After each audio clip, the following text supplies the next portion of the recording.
I gotta be honest with you guys. This one's kind of breaking my brain. This is a weird one. Bigfoot, UFOs, cryptids, creatures of the night. These have been sighted for thousands of years in the past, and you can still find sightings today. But during the American Civil War, there seemed to be a bizarre rash of sightings.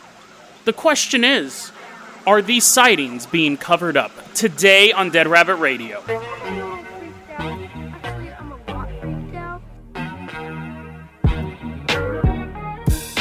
Hey everyone, welcome back to another episode of Dead Rabbit Radio. I'm your host, Jason Carpenter. I'm having a great day. I hope you guys are having a great day too. I hope you guys had a great weekend. I really hope you guys did.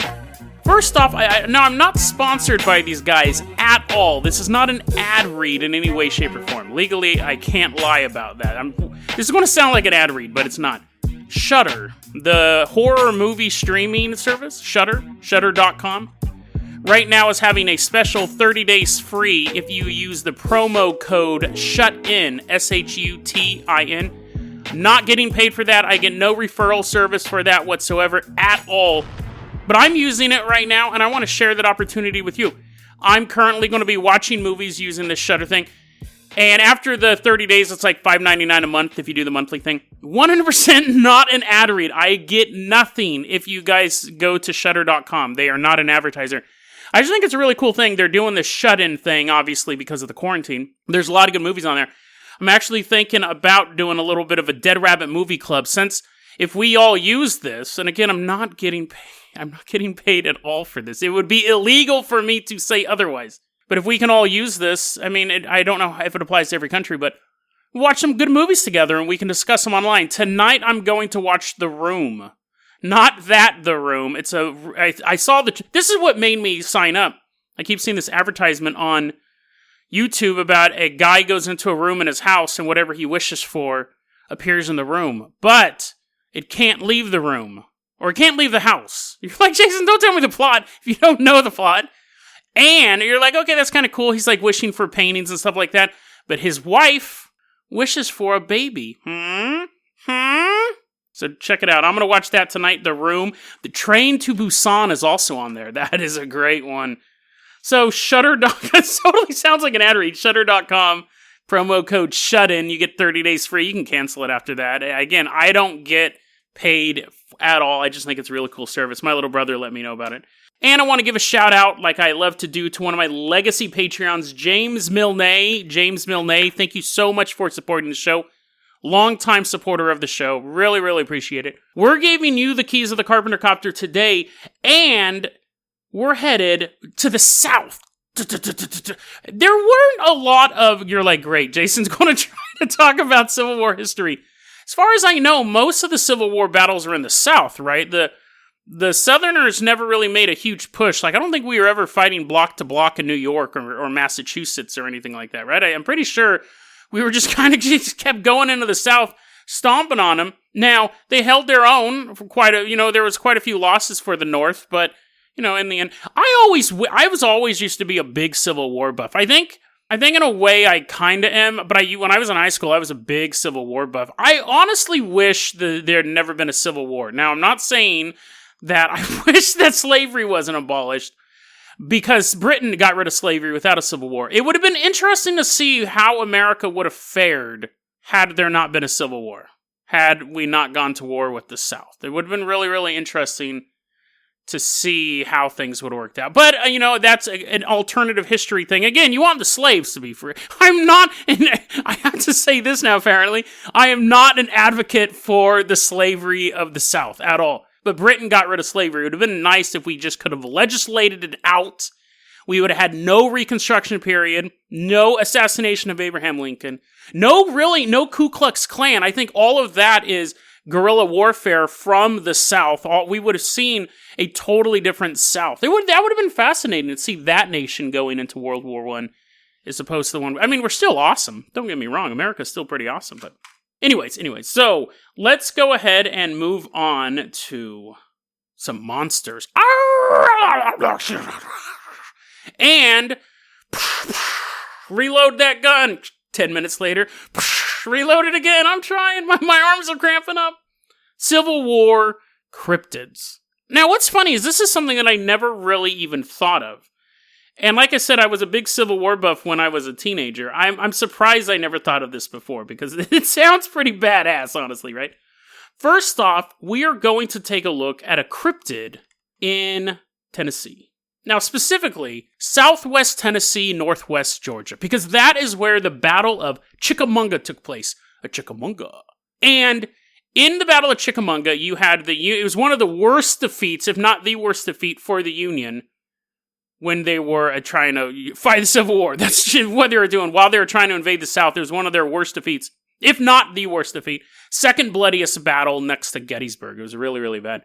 Over the course of 3 days, 3,500 men killed, about 25,000 wounded, and 70% of those later died of their wounds. It was really, really bad. But from September 18th to September 20th in 1863, you have the Union just trying to just push into the South, and the South is like, nope, not any further. Cannonballs rolling, blowing people up. Actually, they didn't blow you up, they just crushed you. Like, when I was a kid, I always thought, like, cannons going into boats blew boats up. No, they just put giant cannonball-sized holes in a boat. I'm sure some of them, like, maybe later on, they're like, even if you packed it full of explosives, I don't really know if it'd blow up. But just putting a hole through a boat is bad enough. A cannonball rolling across the battlefield it's pretty gruesome. It's just gonna chop you up. Anyways, the Battle of Chickamauga. You'd have the soldiers fighting during the day. There's no night vision. I mean, again, that old-timey wars I find fascinating too, like ancient sieges.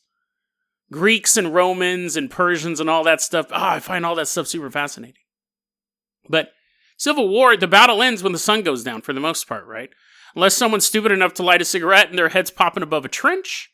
Or, they're like reading, they're reading with a lantern by them. I really want to know what happens to Anna Greengate. Pretty much it ends at sunset. Because you can't see nothing. Now, there'd be skirmishes. People would be kind of coming around enemy lines. Terrifying. Pitch black. Maybe the moon's out. You can kind of see what's going on. For the most part, it would be quieter, at least. Could never rest, but it was a little more quiet. But you'd have people, mostly Confederate soldiers, saw this. They'd be hunkered down for the night, afraid of what was going to happen when that sun came up. War is absolutely terrifying. Afraid of what was going to happen when that sun would come up. Writing letters to loved ones. This is kind of a dark episode, actually. And they'd see something prowling amongst the dead in the field.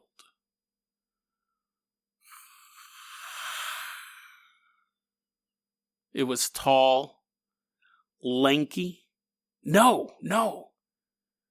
I swear it was a tiger or a panther, something big on 4 legs. No, that's not what I saw. I saw a floating head moving across the battle. I saw a shadow man, tall and dark, blotting out the pitch black behind it. It's not what I saw, boys. I saw one of our fellow Confederate soldiers. But his eyes were different. All over this battlefield, you'd have people see this something walking through the corpses. There was tons of different explanations for this, but they all agreed on one thing. The eyes were glowing green. Now, some people say that the glowing, it's called green eyes, is how it's known in Tennessee. It's actually a very, very famous cryptid/ghost story. Green eyes. Some people say it goes all the way back to the days of the Native Americans in the area.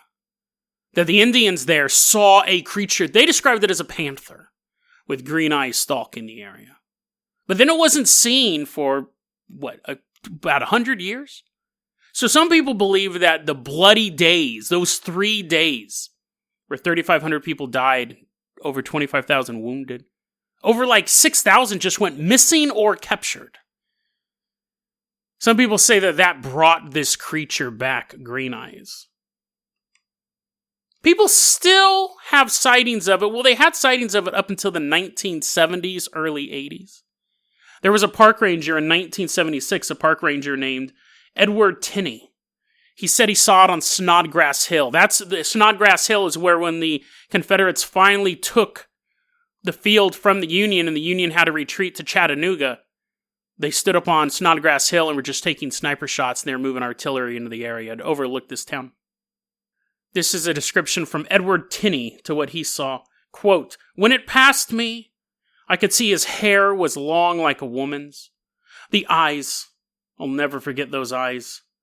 They were glaring, almost greenish-orange in color, flashing like some sort of wild animal. The teeth were long and pointed like fangs. It was wearing a dark cape that seemed to be flapping in the wind, but there was no wind. I didn't know whether to run or scream or what. Then the headlight of an approaching car came blazing through the fog, and the thing disappeared right in front of me." Unquote. The most interesting thing about that, I mean, obviously other than the human-sized monster with giant teeth, is the cape that flaps like there was wind, but yet there is no wind. That's an interesting thing. Because to me, that makes it seem almost more like a hallucination, right? Imagine Superman standing there with his arms on his hips. What's his cape doing?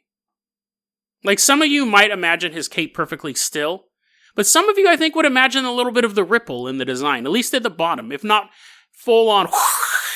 But we imagine the kind of ripple. That's how we're used to seeing Superman. We're used to seeing capes in movement.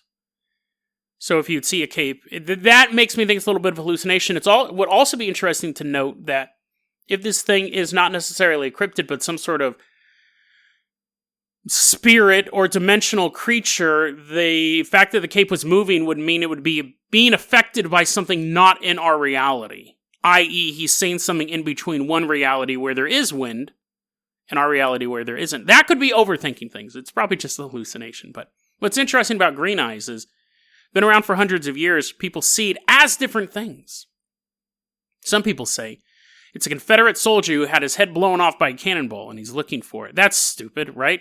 Because where's his eyes coming from? Now you're thinking, Jason, why don't you make up some weirdo explanation for that? You just spent 5 minutes talking about capes. You don't believe a ghost can get his head blown off? I mean, I believe a ghost can get his head blown off, but, that's kind of lame, right?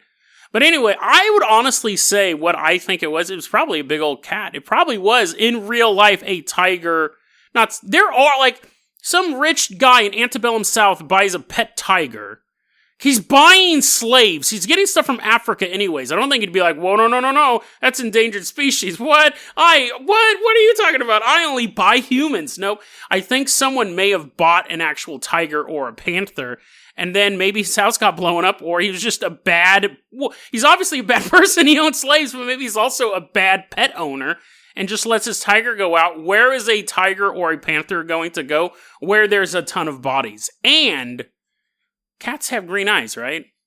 Don't their eyes kind of glow? I mean, now you're saying, Jason, this second one was wearing a cape, had long hair. Well, I'm saying that I think you could probably say some of the sightings were actually of a large cat in the South that got free. But these other ones might be hallucinations, or it could all be some sort of phantom thing. But let's go ahead and move on now. Now, I found out about green eyes because I read an article on Mysterious Universe called Curious Mystery Monsters of the American Civil War. This article was written in 2016 by Brent Swanser. He writes a ton of stuff for Mysterious Universe. It was published on February 3rd, 2016. What's interesting about this story, the croco-dingo, is what I'm about to talk about, is almost everything I could find about this comes from this article. I found other articles referring to this article. Started looking for croco-dingo. I found a bunch of other articles that were referring to this article. And then I found a few, just 3 or 4, that predated this Mysterious Universe article. And those were very vague. We'll get into details in a second, but because this is all building up to something. This episode's really, really weird. It was really messing with my head as I've been looking into it. The article on Mysterious Universe is based on a book this article in Mysterious Universe is based on a book, almost exclusively based on a book, called The Civil War of the Worlds. First-hand accounts of UFOs and other mysterious phenomenon during America's Civil War. This book was written by a guy named Edgar Riley. Now, Green Eyes, very, very well-known ghost story. This story we're about to talk about, not so well-known. I can only find, like I said, most of the information is from this article, and most of the information from this article is from this book, The Civil War of the World. So let's go ahead and get started on this creature. So this is creatures known as the croco-dingo. Now, don't get it confused, because there's other crocos out there. I found this out researching this. We have the Dogigator, which is half dog, half alligator, proven false. So apparently people have been taking alligators and making their legs longer, making these dummies, putting them up in their fairs. Look at this amazing croco-gator. Fake. We have the Coonigator, which is a raccoon with a crocodile mouth, which would seem a little overwrought, right? A raccoon doesn't need a bigger mouth, but apparently, and I can almost guarantee what these are. Apparently, the Coonigator has exclusively been sighted around Mount Pellier in Vermont. It's probably just a raccoon who got his face torn off in a car accident, or some other got hit by a dog and it's all mutilated. Now, you're thinking, Jason, there's a difference between mutilated and a 3-foot snout that's reptile. But raccoons, notorious night creatures, you see them in fleeting glances. But anyways, Coonigator, well-known urban legend in Vermont. We have the Bassigator, which is a giant fish with an alligator mouth. Now, that is something that there are tons of fakes of, but people go, yeah, that probably existed 65 million years ago. A fish with a giant old crocodile mouth, it's probably real. It basically looks like a dinosaur. There's tons of fakes. You can go all around the country, probably around the world. People will make these fakes. Some people swear that theirs is real, though. But out of all of these gators and these dials, we have the Crocodingo. Let's go to Huntsville, Tennessee. James, fire back up that carpenter copter. We're flying around. Now, this isn't far from where we were just at, so we probably could have just walked. But Huntsville, Tennessee. It's July 31st, 1839. There's this farmer dude hanging out his house, right? He has 2 dogs. Actually, no, they're well behaved. They're not barking yet. They're just laying there. And then he sees out his window some lights. There's not a giant cat outside. The dogs are super hungry. The dogs do start barking, though. They start freaking out, and he goes outside, and he sees these lights. He says, it looks like the northern lights up in the sky. And then he says he sees what he describes as a straight bolt of lightning, fly overhead.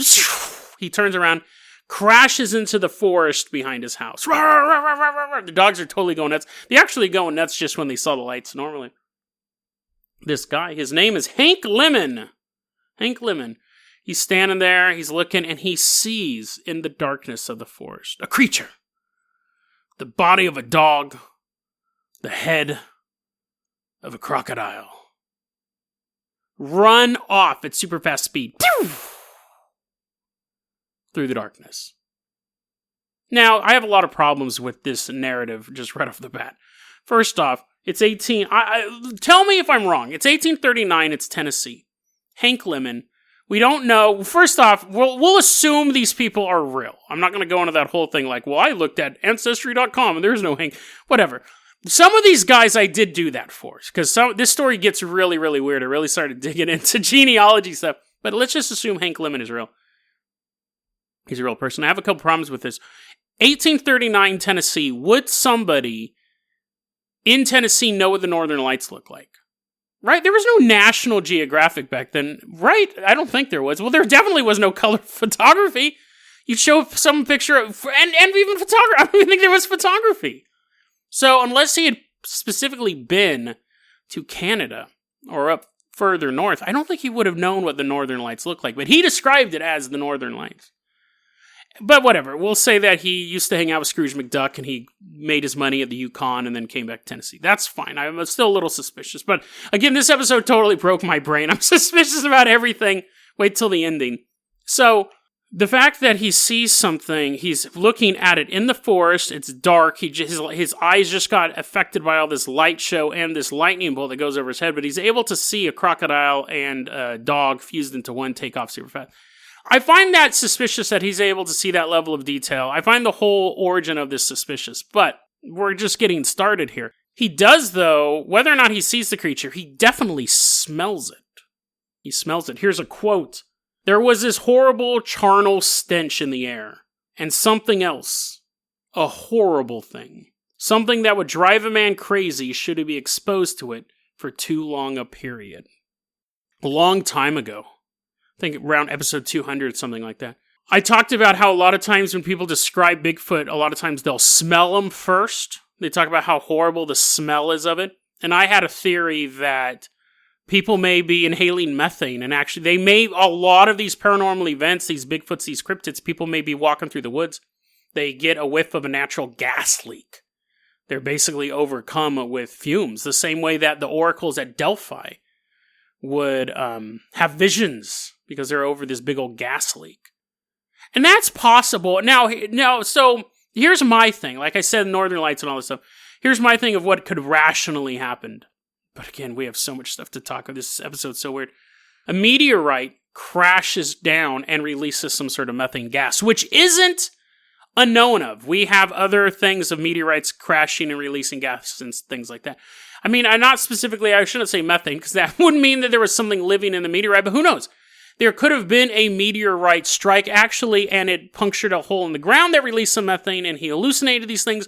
Who knows? But I do think there is a connection. People should look into a connection between the smell of rotten eggs and them seeing cryptids or demons or whatever. I think there might actually be a connection between gas leaks, hallucinations, and a lot of this cryptid activity. But anyway, so he sees this thing walking in the woods. He's able to accurately say in the dark that it's a monster, and it runs super fast away.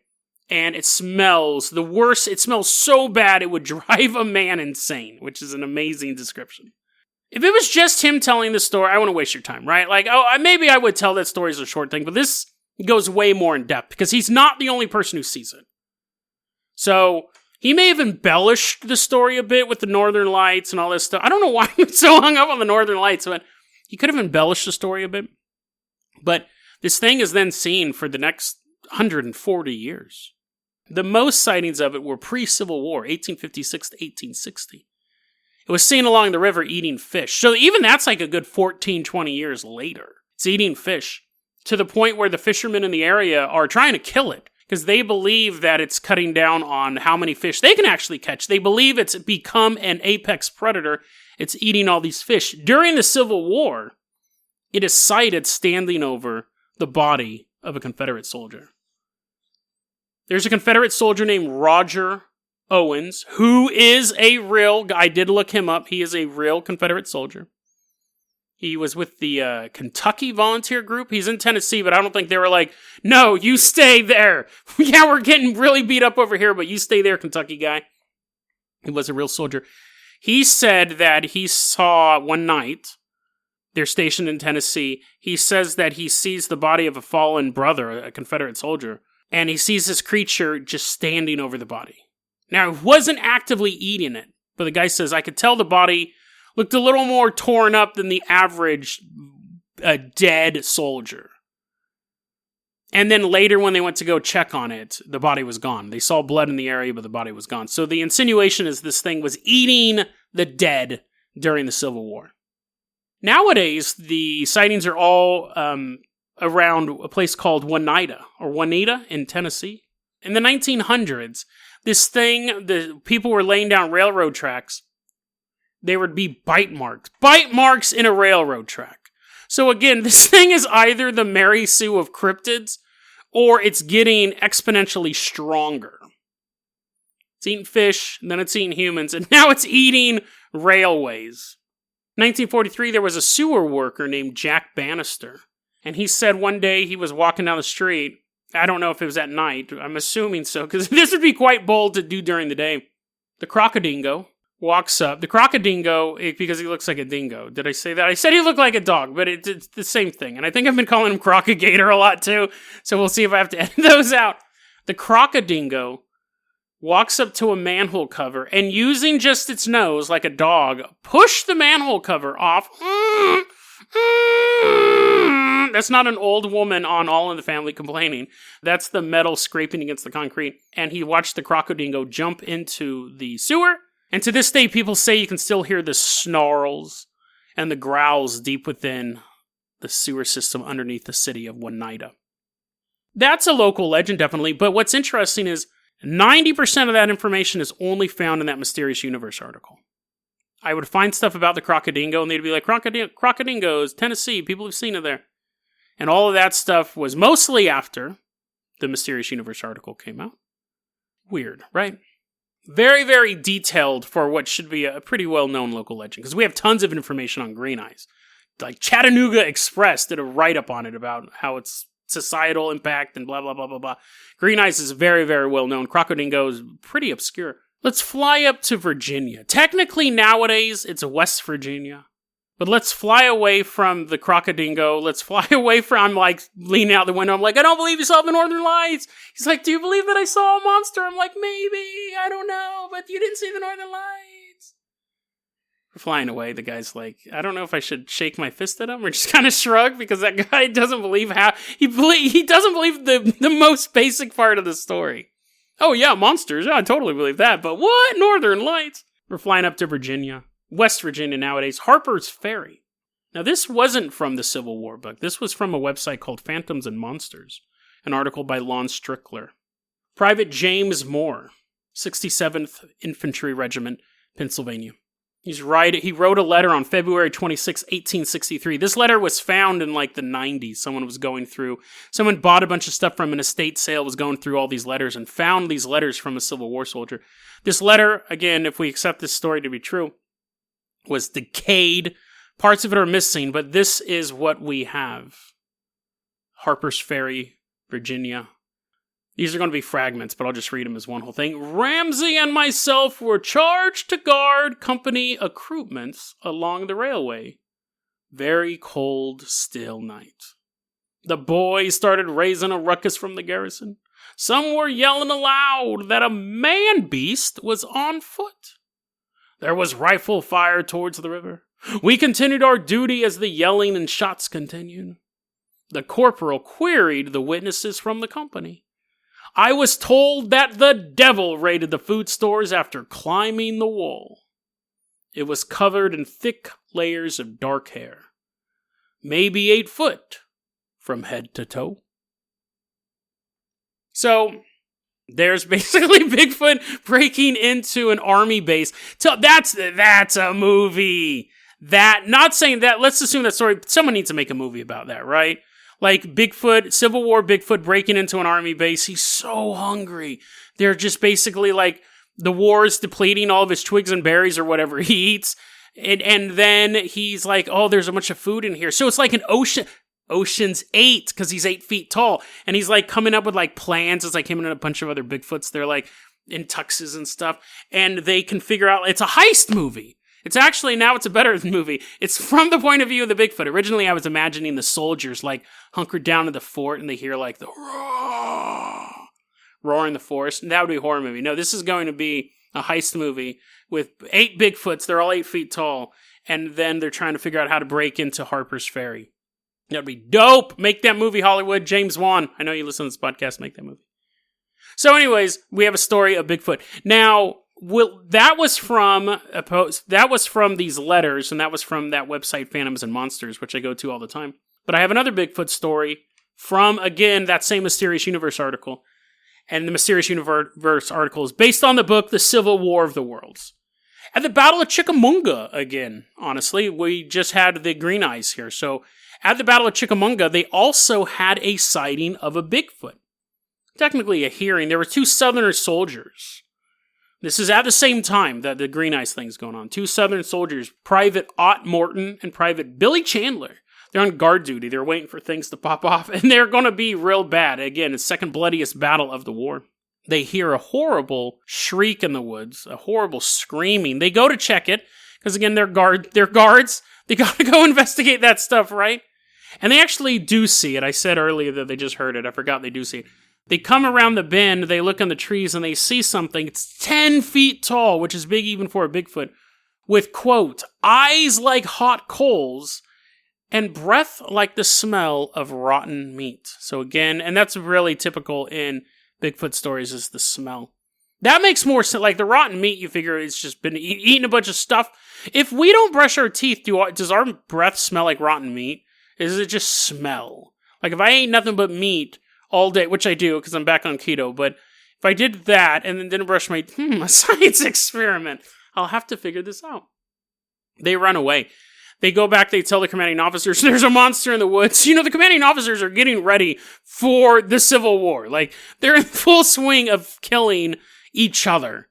And they're like, right, these guys are saying there's a monster in the woods. They totally dismiss them, but the next day, the two guys are still nuts. They're still cowering in the corner.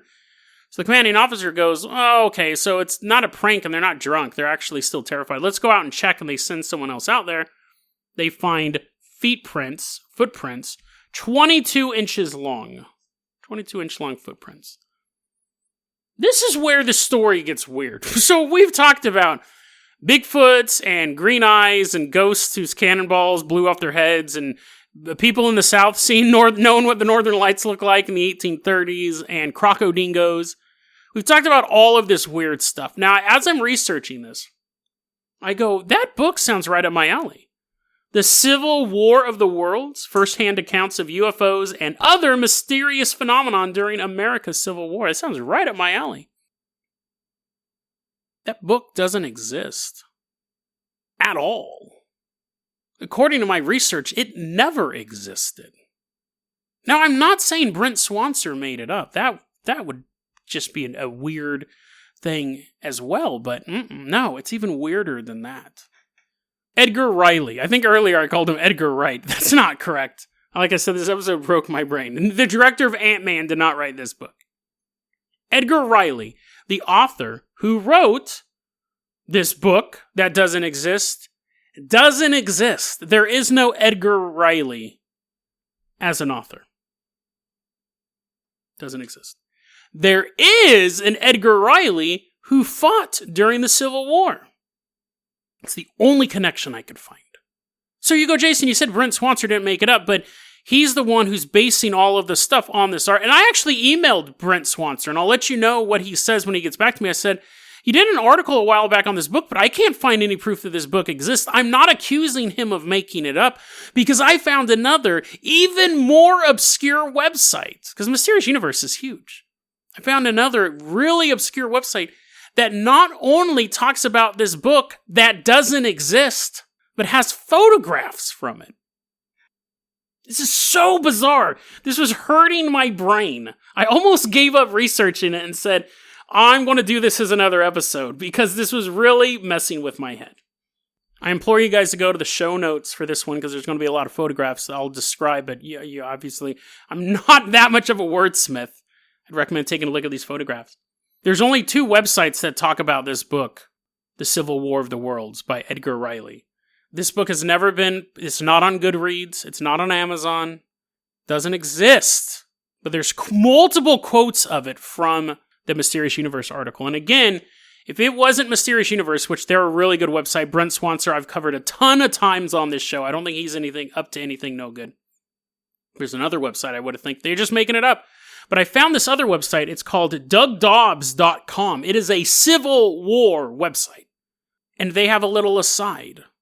They're only talking about Civil War. They have one article on it called The Civil War of the Worlds by a guy named Simon Cordwainer. And it says, posted here by permission of the author. So what it looks like is Simon Cordwainer wrote this article for somewhere else, and then Doug Dobbs said, oh, that's really cool. I'm a Civil War website. Can I put your article on my website? And Simon says, yes. It's a review of this book, The Civil War of the Worlds. And in this book, we see a bunch of these photographs. We see a photograph of a bombed out city in the south, and there are 4 UFOs flying in the picture. Now, could be birds, could be artillery shells, could be a lot of different things. But this book, this photo is from this book. Here's a little passage from this book here. The diary of Captain Marcus Twining, a member of General Hooker's staff, includes an account of a, quote, metallic object that hovered over the Rappahannock riverbank for almost 10 minutes in March of 1863. Members of the 10th New Jersey Cavalry stopped to watch as it floated over a Union pontoon bridge.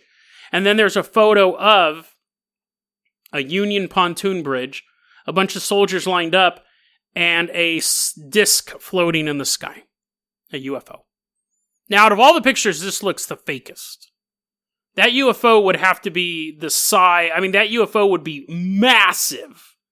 And it looks weird the way it's blurry. So that one... But it's in this book, and so is that story as well. There was an artist known as Nathan B. Maddington. Now, again, I could not prove that this guy existed. This is where I was really trying to mess with my head. So I'm like, what is going on? Really try to prove that this guy existed. Because at this point, when I'm researching this, first I'm like, oh, Crocodingo, that'll be funny. Oh, Green Eyes, that'll be funny. Oh, that books look interesting. And then I went down this rabbit hole. The book doesn't exist. The story of Green Eyes exists.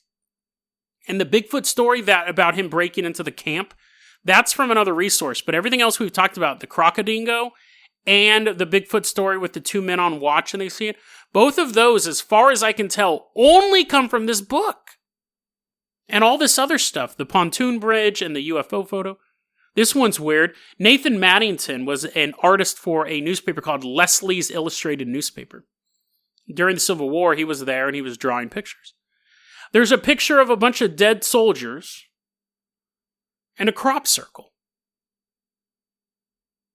And someone said that they actually found this way later. In 1994, Maddington's great-granddaughter was going through his possessions and found a scrapbook.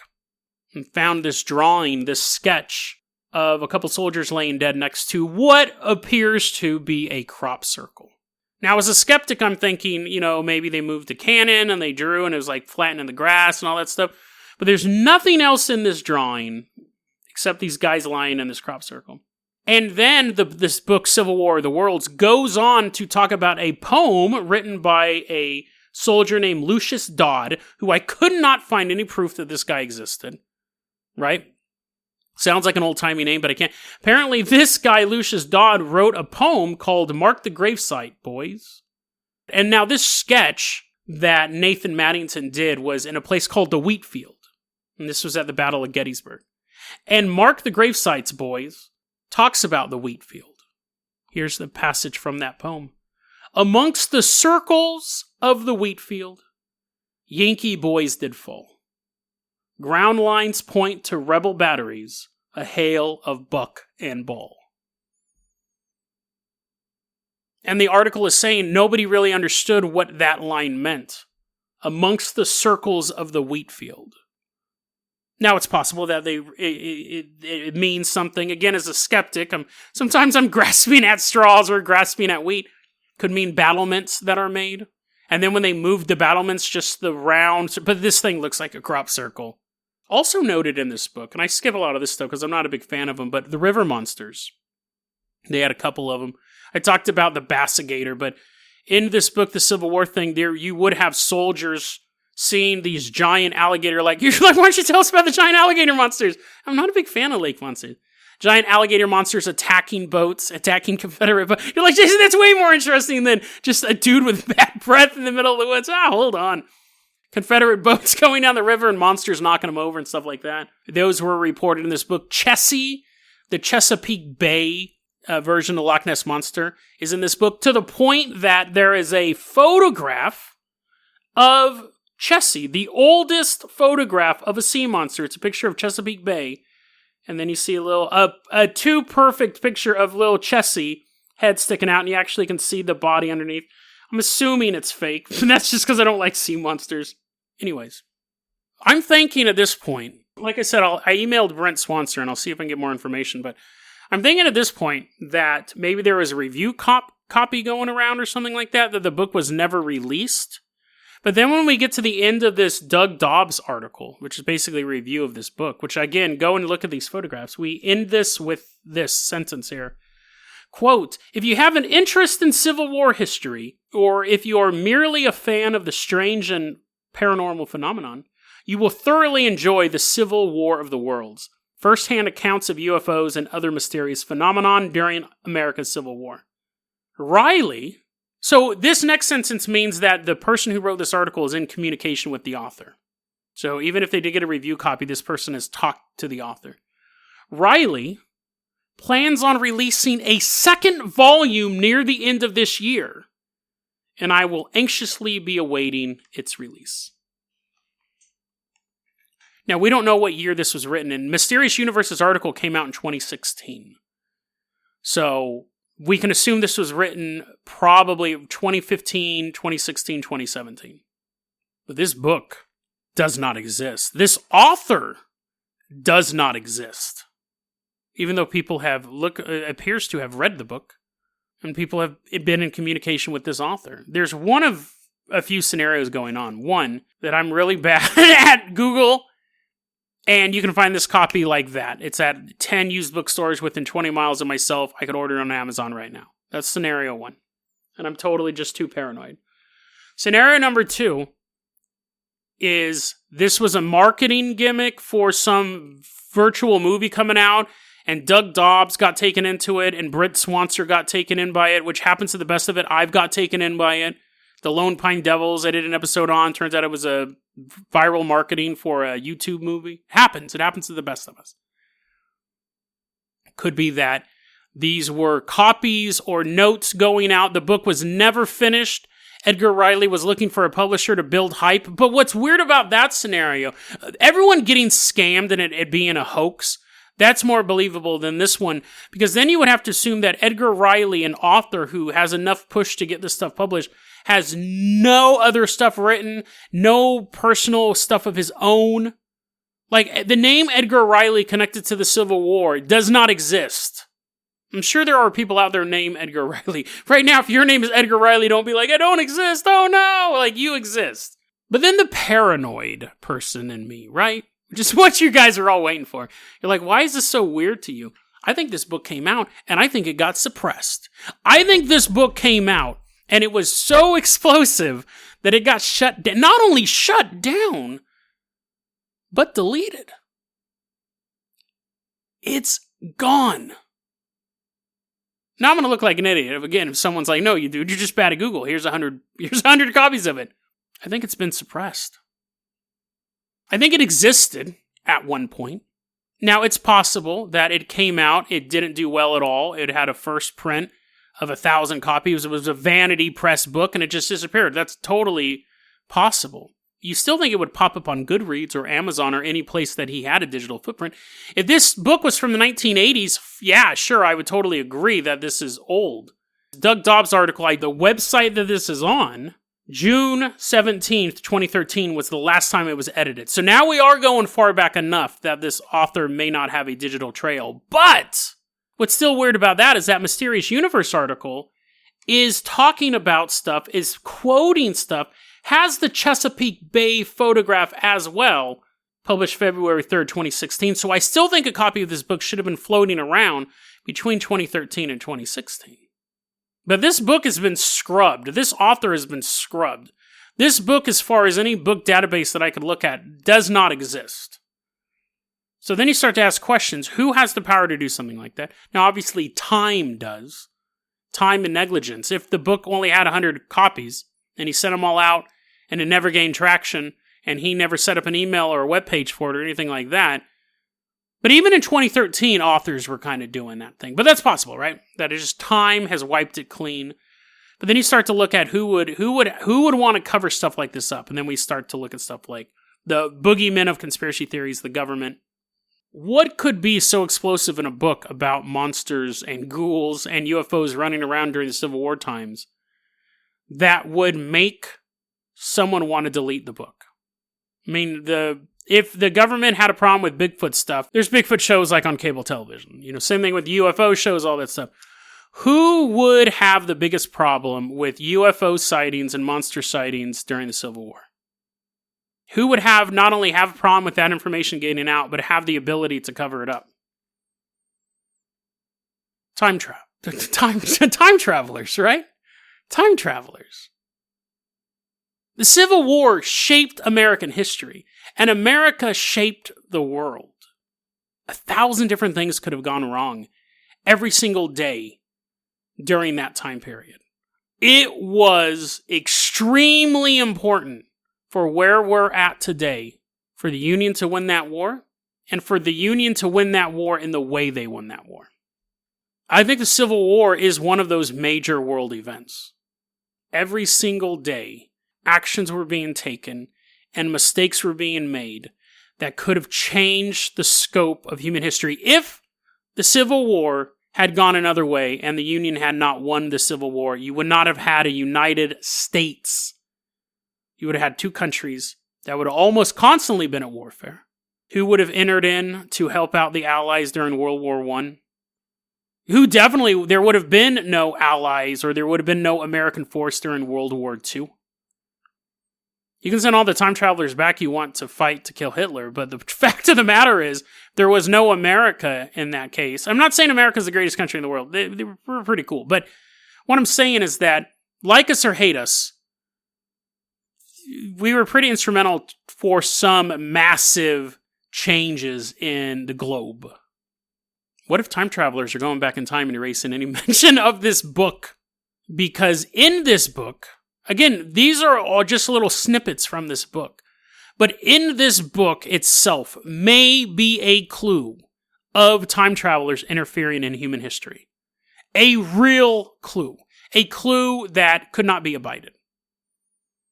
So the little mentions of the monster standing over the body, or the Bigfoot, or the green eyes, which actually, again, is one of the stories that is not only in the book, exists elsewhere. In this book, there was information that was too dangerous for people to know. And not only could that information not be known, but there could be no chance that information could get out outside of that book. So the book was erased. The author was erased. Now, the knowledge that those things existed still exist, but we can never check on it. We can never go get that book and look for it and go to chapter 4 and turn the page and read a story that just is too true. Is that the case? Or is it simply a book of millions of books that get published? This book simply fizzled out.